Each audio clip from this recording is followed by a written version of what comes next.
All right, hello, ladies and gentlemen. So in today's episode, I interview Summit Strength client Cyril, who's recently come back from a successful hike on the West Highland Way in Scotland.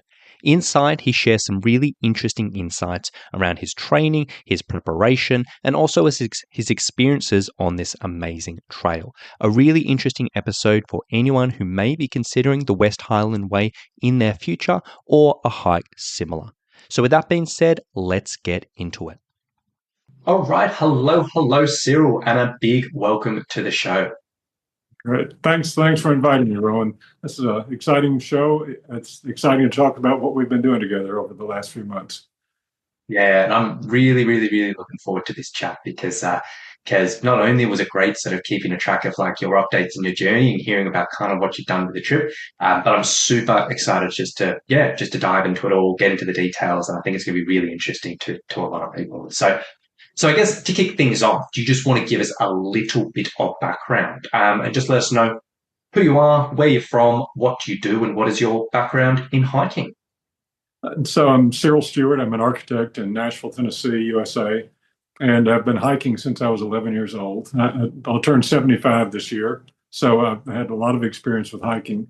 But what we wound up doing was a couple of friends and I decided we want to do the West Highland Way, and I realized I needed to improve my hiking skills, and that's how I reached out to you and found you on the internet.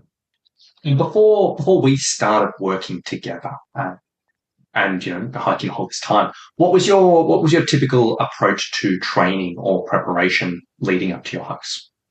I'm a typical American. We try to find a steeper hill, go straight up it, put on a big heavy pack and try to go faster and harder and stronger all the time. So that was the typical approach and so the philosophy of getting ready for the hike. And then you mentioned, the big goal that you had set yourself for this time already, the West Highland Way in Scotland, which is awesome. What was the instigator for this particular trip and this particular goal? What was the inspiration there?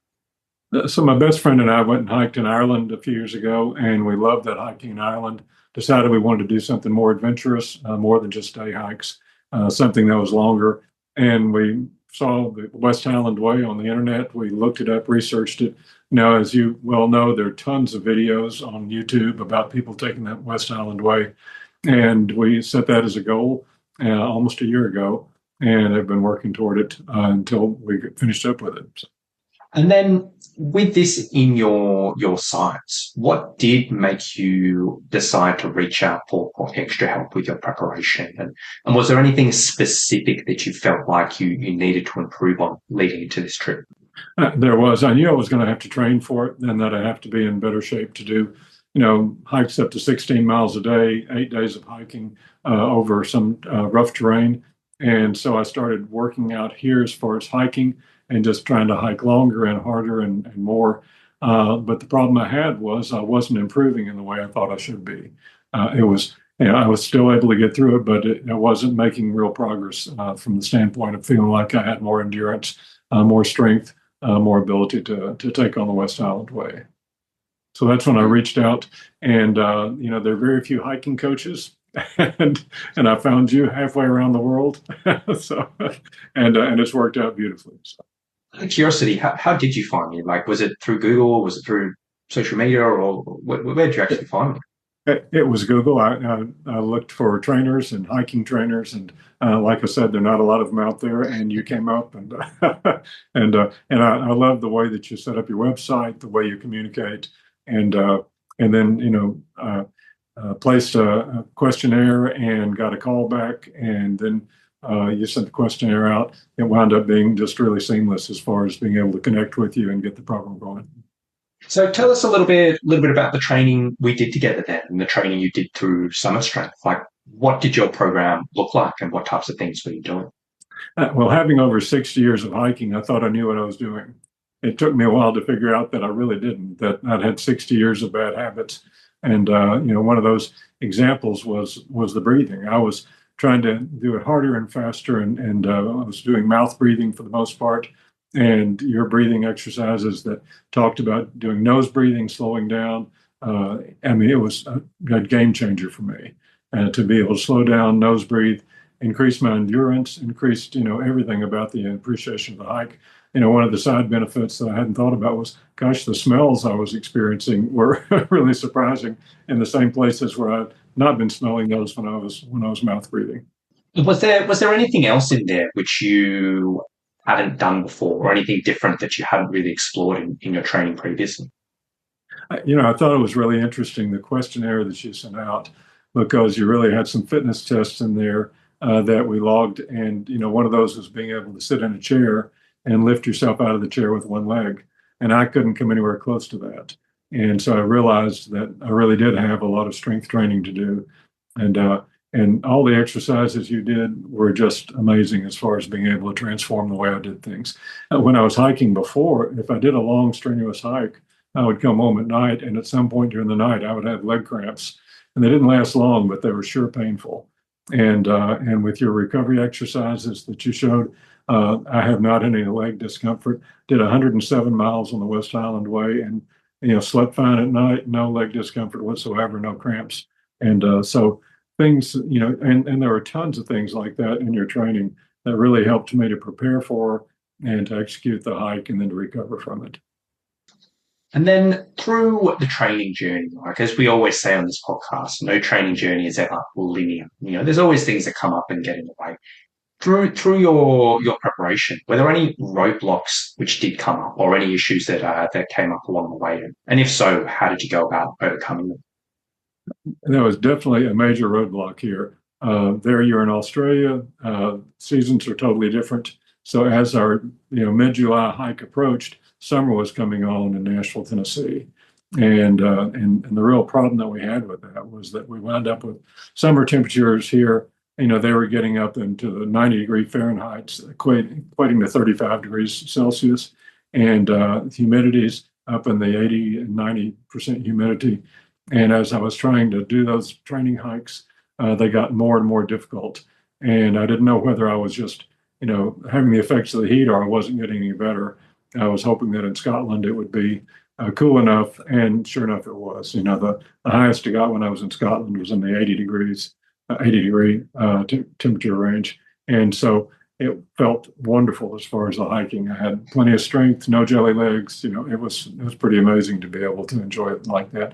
I thought one of the things that you said really resonated with me was that the goal should be to go ahead and work very hard on the training so that I wouldn't struggle on the hike. And if you struggle, you're not enjoying it. And for the 107 miles, I never struggled. It was a challenging hike. It pushed me, but I didn't struggle. No jelly legs, and I had enough energy. So I really was able to enjoy every step of the hike. Oh, that's so good to hear. So I guess on that front then, let's talk about that. Let's talk about the adventure and the actual trip. Give us the rundown. Take us through the journey. How did it all go? What did you experience? Yeah, take us through the trip. The trip was really amazing. We used an outfitter named Maximum Adventure, and what they did was they carried our baggage from one hotel to the next. A lot of them historic hotels and really quaint little hotels. In a lot of places, there was a pub or a place to stop for lunch, and then had good dinner at night. I loved one of the things that you said when we were having one of our coaching sessions. You said when you go in for dinner at night and you're offered fries or the salad, don't get the salad, get the fries. And I've always gone for the salad, thinking the fries weren't good. And you said no, you need protein, you need fat, and you need the carbs every night. And so that's what I did, and that was a real treat as well, to be able to enjoy the foods that I generally don't spend a lot of time with. So the views were amazing. Even the Scots couldn't believe it. We didn't get a drop of rain the whole trip. 8 days on the trail, not a drop of rain. Temperature for them was hot, but for us it was fine. It was not a problem at all, and especially early in the morning. And the some of the things that were really a highlight on the trip. It starts off, it's really interesting the way the West Highland Way is designed, because almost everybody hikes south to north. And the first day on the trail, it's nice walking through some countryside and towns, but it's a little boring. And as you go further north, it gets more and more exciting as you travel. And so if you did it from north to south, you'd have the beautiful views and all that, and then the last days would be a downer. So I thought it worked out well. the other thing was the first days were easier. The third day was probably the hardest, and then you sort of knew that you had it and could go on through for the rest of the hike. Views were amazing. People were amazing. It was great. 8 days is what a lot of people use to take this hike. And so we met people on the trail and we followed them and stayed in similar places and caught up with them the next day. And so the friendships we had from all over the world were pretty amazing as well. I know one thing we did talk about very briefly before you head off was the beer at lunchtime when you're out in the pubs and having lunch. How did that go? And did that go smoothly? Did you have any like slow afternoons after that, or how did you approach that one?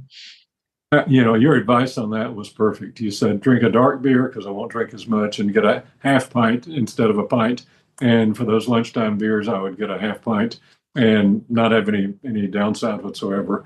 At night, I'd go ahead and go for the full pint, but but for lunchtime, it was a half pint, and that really worked out well. You also talked to me about the electrolytes and being able to fill up a bottle in the morning, drink in the morning, and then be finished by one or so with the electrolytes. That worked out perfectly as well. So I had my 2-liter water bladder, and then also had a bottle of electrolytes, and that wound up being enough water for me for the day. Ah, there you go. How good. Well, I'm glad that advice helps. That's good to know. Awesome. So let's talk about challenges then. So it sounds like, you had a really, really good time over there. What were the challenges you faced? Was there anything that you kind of ran into on the trail where you're like, oh, that's something we've got to work around, or something a bit harder than we expected?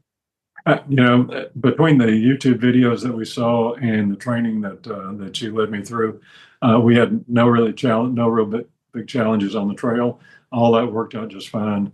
The only challenges that we had were air travel, getting over there and getting back. So had some weather and delays and that kind of thing. But but fortunately, the trail, we had no problems whatsoever. It's awesome. And then I guess outside of challenges, was there anything on the trail that you ran into which maybe wasn't a challenge, but you just hadn't really considered before you set off, something that maybe surprised you or was a little bit different than you were expecting, or anything like that? Not really. It was, I went prepared for everything. Everybody said the midges are terrible this time of year, and everybody said you'll get rained on, there'll be windy, it'll be cold. And so I went loaded for bear with all that, all prepared for that. Never had to pull out my midge net because we were staying in hotels. Had we been camping, I would have needed those, but there was enough wind during the day to keep them away, and they only come out at night when there's no wind, in the afternoon when there's no wind. And so never really had any problems with them. And like I said, it was warm the whole time. So, I kept all the fleece and the high-tech gear in my suitcase instead of my backpack. So that was a real surprise. That was great.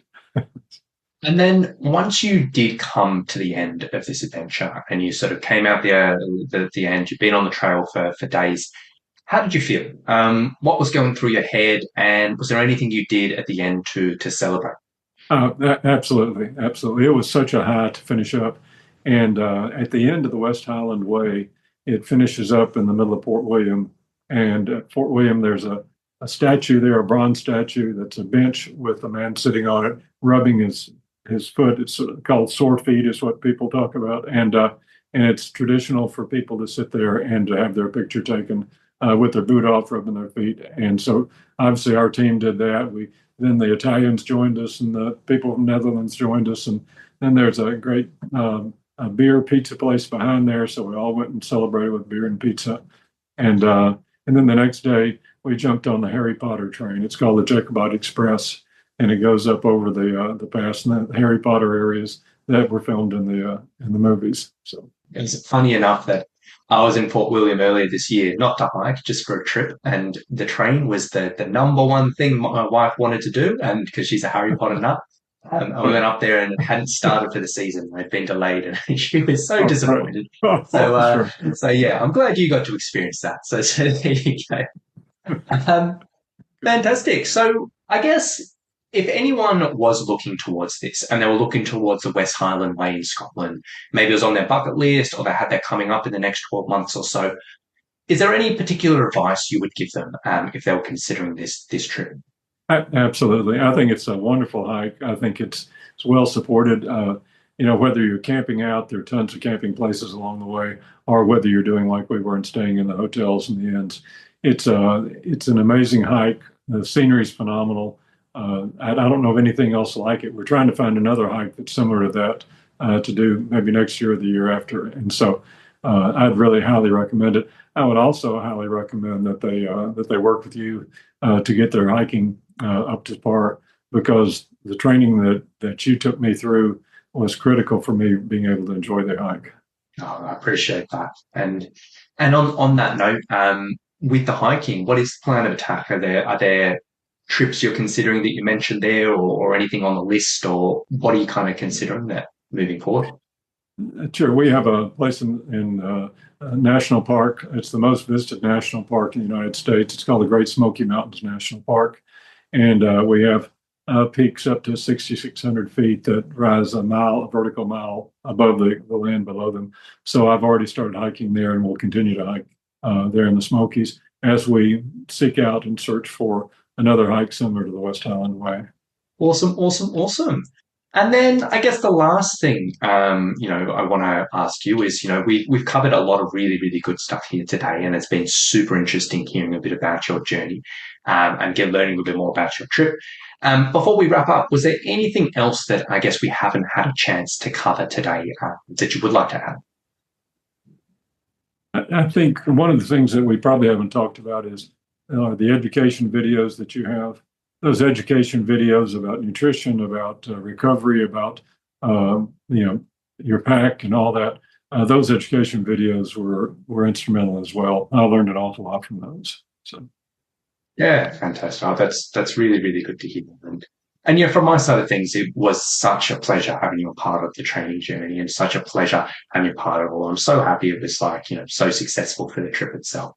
So thank you so much for coming on today. I really do appreciate you sharing a little bit about your journey and your story, because I think this is going to be really interesting to a lot of people, definitely inspirational for a lot of people who are considering this trip. I really do appreciate you coming on. So thank you very much. Oh, thank you. It's been an awesome experience. It really is. So there you go, guys. I really do hope you've enjoyed today's episode. Now, last thing I will say, as I always say on this podcast, if you were interested in learning about the online training that Cyril used to prepare for this adventure, you can go to summitstrength.com.au/online.